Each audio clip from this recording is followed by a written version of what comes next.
Remember when he said something about Escape calling them girls ugly? Them girls was traumatized over that. I'm like, why are you listening to an ugly man tell you ugly? Hello, black hole.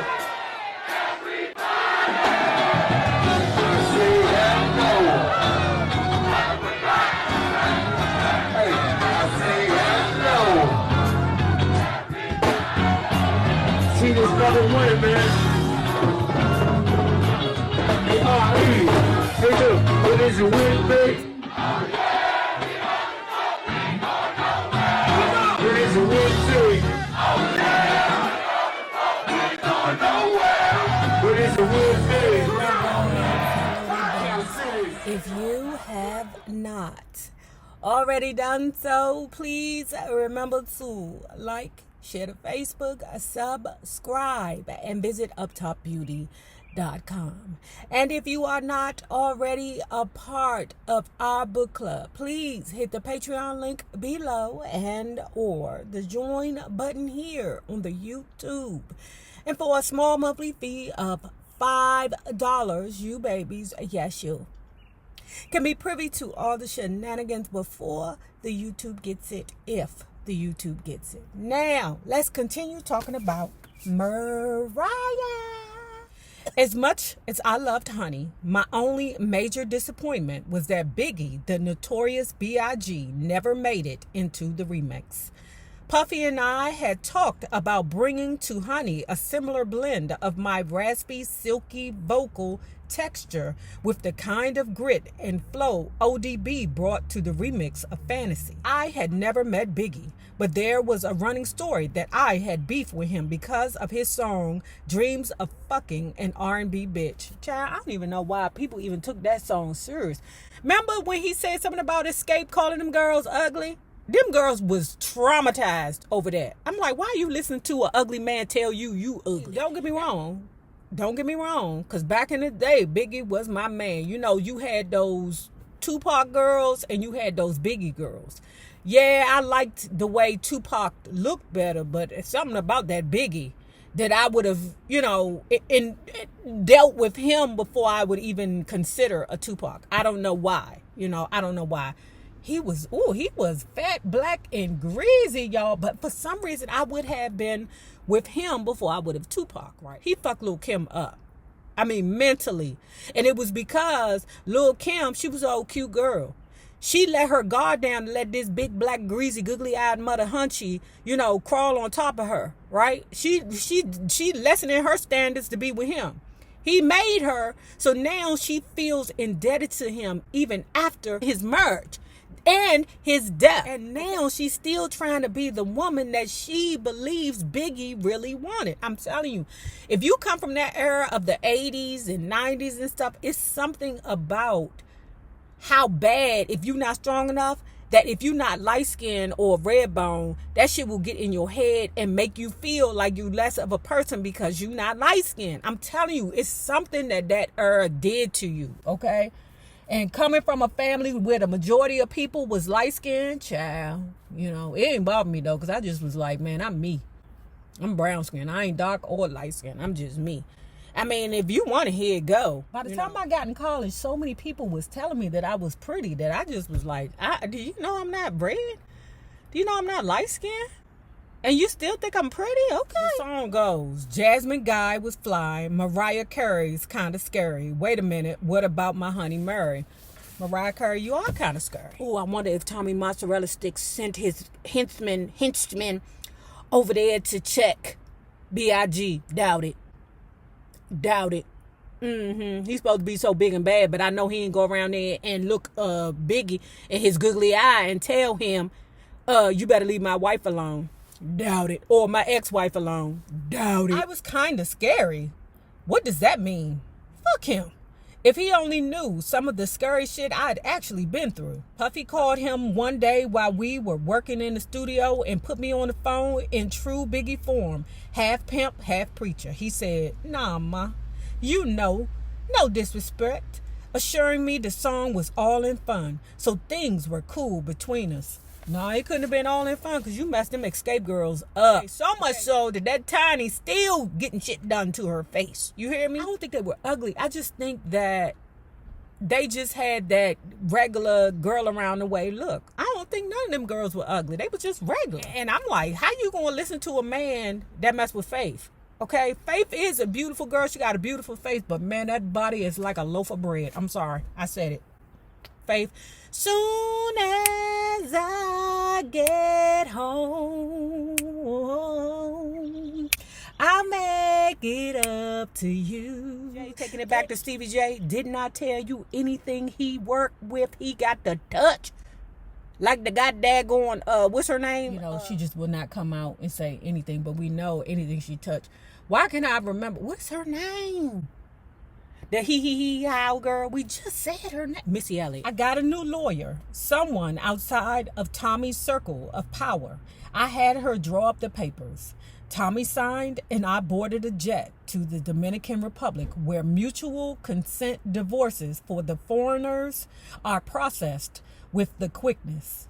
I flew into Santo Domingo, saw a judge, got my freedom papers, hopped back on the jet and went straight to Tampa where Dirk was at spring training. I finally felt like a butterfly. On that flight, I was afraid.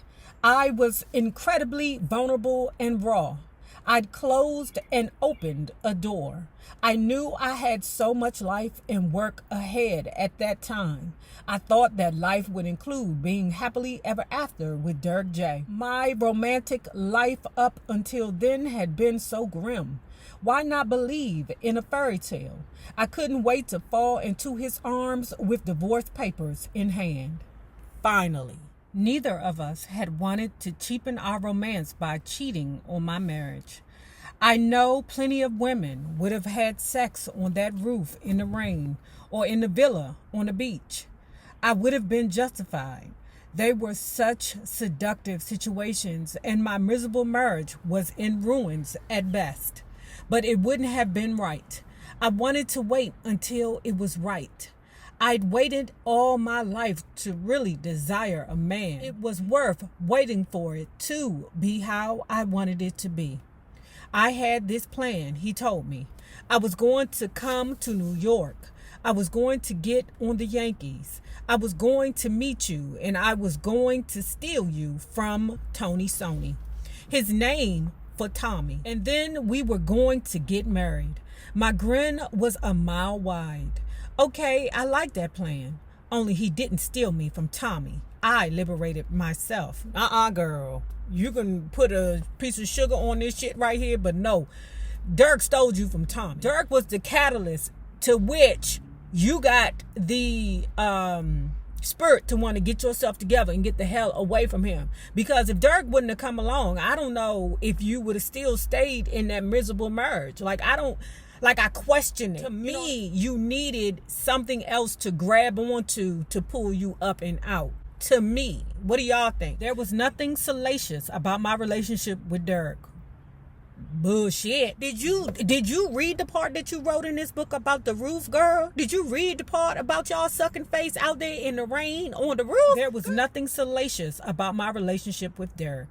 Even on the night of our consummation when I slept over at his house in Tampa, his sister was there. So basically, it was an 8th grade event. I remember waking up the next day enthusiastically thinking, I'm going to make breakfast for him, just like in the movies. I tiptoed down to the kitchen with passion tousled hair, wearing his oversized Yankee jersey. Oh, that is so romantic. Now, passion tousled hair.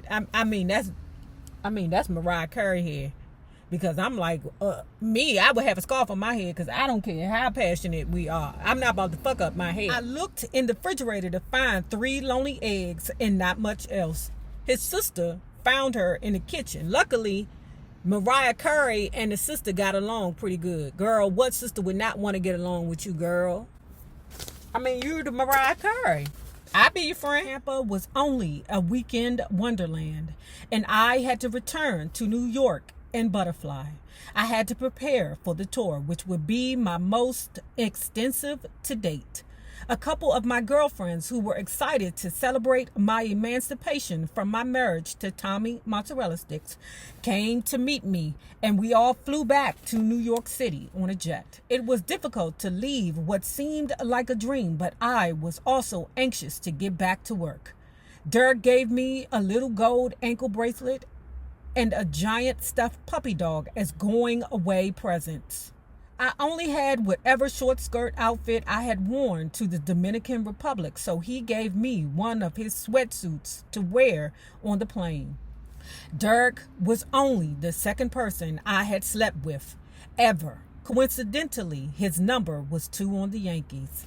Oh, okay. Well, that answered my question. Because remember, I was like, is you fit, girl? Because you ain't giving no tea. Well, that might be why she ain't tell us about her 3rd grade boyfriend or her, 7th grade boyfriend or 12th grade boyfriend. Because whatever boy she probably was with was like, you ain't giving up no pussy. I'm out. Just like his position on the team, our relationship was a short stop in my life.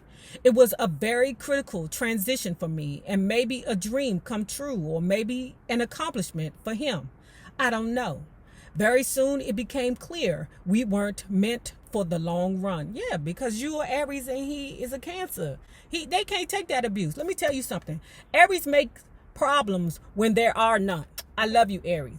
But y'all make problems when there are no problems, because you guys are always wanting to fight, or to be competitive, or you're raging with some kind of emotion that you can't control. So in order for you to get that emotion out, you got to cause problems. And when you're dealing with somebody that don't want all them problems, that shit is terrible on them. It's toxic, okay? I had to cut one off recently. It was a very critical transition for me, and maybe a dream come true, or maybe an accomplishment for him. I don't know. Very soon it became clear we weren't meant for the long run. For one, there's a great gulf between athletes and artists. And honestly, it's hard for 2 stars from any industry to make it work. My time with Dirk was a sweet and short dream, yet its impact lingered. Call that nigga and ask him what is he doing. Wait. She got a boyfriend. My bad, y'all. My bad. I thought about it from time to time, years after. Once I was feeling intensely melancholy while recalling our short love affair to a friend. In my best Joan Crawford voice, I lamented, the mother loved me. The sister loved me. The father loved me. It could have been perfect. There was so much energy surging through my body that the champagne glass I was holding completely shattered. I took that intensely and put it in Crybaby. Dirk Jeter, call that girl.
Not already done so, please remember to like, share the Facebook, subscribe, and visit uptopbeauty.com. Now remember this: the same people that you meet on the way up will always be the same people that you meet on the way down. My naysayers, my patron loves. You babies, have a good one.